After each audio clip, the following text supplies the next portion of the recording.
Okay, here we are, Time Searchers video blog. I'm showing a Sperry K-13 compensating gun sight from World War II, used on American bombers, usually B-17s or B-24 Liberators. They were used also on a few other ones, but those were the mainstays. Generally used on the waist gunner guns for M2 50 caliber machine guns. These are mechanical calculating gun sight, which would be able to calculate the lead that the gunner would have to point the gun to lead into, say, pursuing enemy planes such as an Me-109 Messerschmitt, Flocky Wolf, different enemy planes, whether they be German, Italian, or Japanese.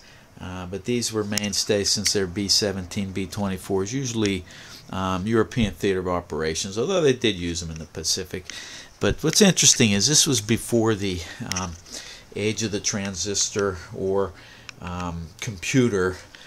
These were all mechanically done, as you can see. We have the instruction panel, and you would adjust depending on your altitude and also airspeed.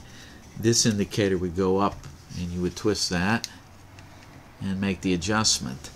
And on the side, of course, you had your switches on, off. You would have emergency would be, of course, on, off, would be completely off, and then normal.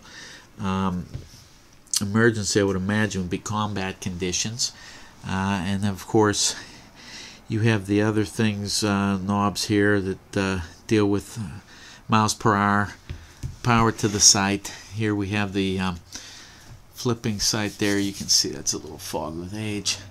But you would have your indicator here. It would go through the basically that prism there. And then you had your other adjustments. And even though this was a mechanical sight, it was a pretty complex and advanced piece of equipment in World War II, and this definitely would have been a classified item for the United States Army Air Corps. And in fact, there were actually it was a German unit. Their job was solely to go around and find the wrecked American planes and recover equipment like this. And let me see if I can adjust that. You get that adjusted here, so that'd be your bullseye. And their job, the German unit, their job was to recover the American wrecks, get equipment, and actually try to get planes airworthy, wrecked ones, captured ones, so the Luftwaffe could study the strengths and weaknesses of the planes and acquaint themselves so that the German Luftwaffe pilots would be able to fly against the Allied planes and hopefully shoot them down. But ultimately they failed in that task. But this is an interesting relic of that time, and I thought I'd bring it on the Time Searcher video blog. So I'll be seeing you somewhere in time. There.